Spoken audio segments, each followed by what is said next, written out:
sekarang zaman now orang tua takut sama anak, walau anak tadi sudah punya anak. Hah?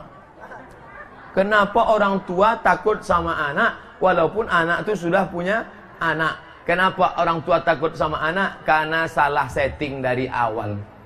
Makanya jangan salah setting dari awal. Dari kecil terlonjak-lonjak, sudah besar terbawa-bawa, sudah tua terubah? Tidak. Maka dari kecil itulah diajar. Kenapa Ustaz tak mau pakai kursi tadi? Kan disediakan kursi tadi.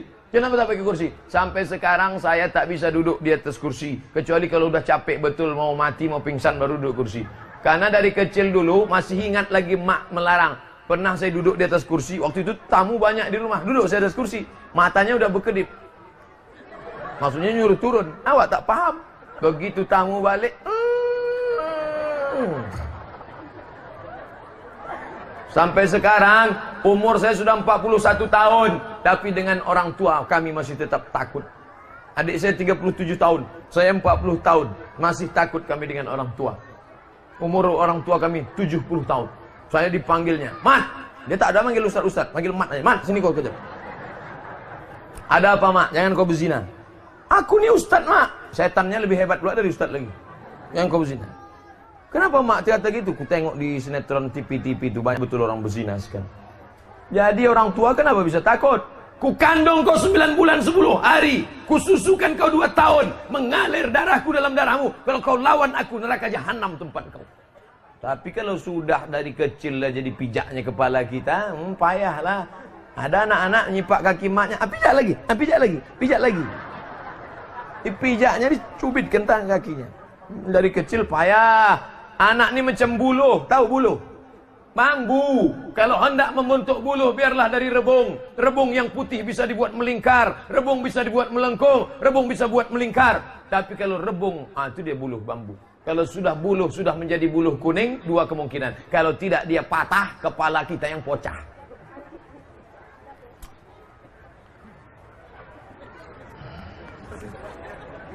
Ustaz, yang mau saya tanyakan, Allah menciptakan bumi dan alam dalam 6 masa. Tolong Ustaz jelaskan, 6 waktu, bukan 6 jam, bukan 6 hari. Fi sittati ayyam. Allah menciptakan 6 masa. Masanya berapa? Wallahu a'lam bishawab. Bukan 60 detik, bukan 60 menit, bukan 60 jam, bukan 24 jam, 6 masa. Kenapa Allah tak sekaligus saja menciptakan bim salam abrakadabra? Innama amruhu iza arada syai'an ayyakula lahu kun fayakun. Allah sebenarnya mau mengajarkan kita semuanya berproses.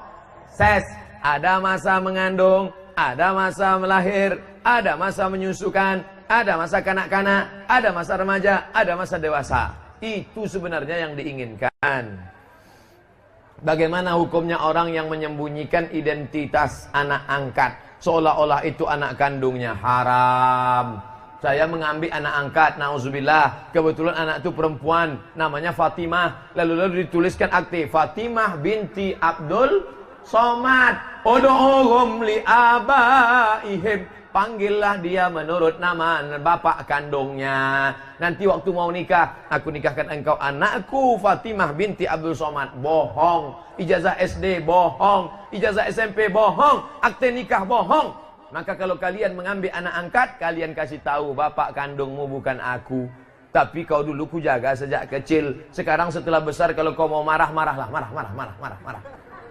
Lebih baik kau marah daripada Allah Ta'ala marah. Hidup ni tak lama Bapak Ibu. Cuma 63 tahun itu pun kalau sampai. Sesudah itu kita akan memetik apakah yang kita tanam itu bunga mawar, atau yang kita tanam itu bunga kaktus dicium hidung meletus. Jangan dibohongi orang. Apalagi kalau sampai dilarang. Kau jangan pergi tempat ayah kandungmu. Kau sudah kuputuskan. Oh, sampai mati putus tali silaturahim. La yadkhulul jannata qati'ur rahim. Tak masuk surga orang yang memutus tali silaturahim. Tolong jelaskan hukum mengadakan tahlil 3 hari, 7 hari, 40 hari. Orang yang meninggal dunia diuji di kuburnya selama 7 sampai 40 hari. Itu fatwa Imam Atha dari kalangan tabi'in. Nabi tak ada menyebut, sahabat tak ada menyebut, tapi ada tabi'in. Nabi paling atas, di bawah Nabi sahabat, di bawah sahabat tabi'in. Kata tabi'in, orang yang mati itu diuji di kuburnya selama 7 dan 40 hari, maka dianjurkan bersedekah dan berkirim doa. Apa isi tahlil 3740 itu? Isinya 5. Yang pertama, doa. Apakah doa sampai untuk orang mati? Sampai. Mana dalilnya? Doa sampai untuk orang mati karena setiap kita lewat di makam disuruh mengucapkan salam. Apa baca salam untuk orang mati? Assalamualaikum ya ala diyar minal mu'minin wa inna insyaallah bikum lahiqun yarhamullahul mustaqdimin wal mustakhirin nas'alullah lana wa lakumul afiyah. Kalau hafal, kalau tak hafal, itu menunjukkan doa untuk orang mati sampai. Yang kedua, tahlil. Tahlil itu apa? La ilaha illallah, la ilaha illallah, la ilaha illallah. Semangat semua orang menyebut tahlil. La ilaha illallah. Tiba-tiba datang kipas angin bertiup kencang, terbukalah koran pembungkus piring. Tengok rupanya mie goreng. La ilaha illallah. Maka la ilaha illallah itu dibacakan. Ya Allah, sampailah pahala bacaan la ilaha illallah ini ke makam Ustadz Abdul Somad. Sampai. Mana dalilnya? Karena Nabi waktu lewat di makam dicucukkannya pelepah korma, ke makam cus dicucuknya pelepah korma. Kata sahabat, kenapa? Karena pelepah korma yang dicucukkan ini sampai pahala tasbih pelepah korma ke makam. 3. Apa yang sampai kepada orang mati? Bacaan Quran. Mana dalilnya? Abdullah bin Umar bin Khattab, anak Umar bin Khattab berpesan, kalau aku mati nanti, bacakan Quran di kepalaku, upangkal Al-Baqarah, di pada bagian kakiku, ujung Al-Baqarah. Nah, ini menunjukkan pahala sampai untuk orang mati. Yang keempat, apalagi dia? Bahwa dalam itu ada menyambung tali silaturahim, takziah. Anak orang lahir, tahniah.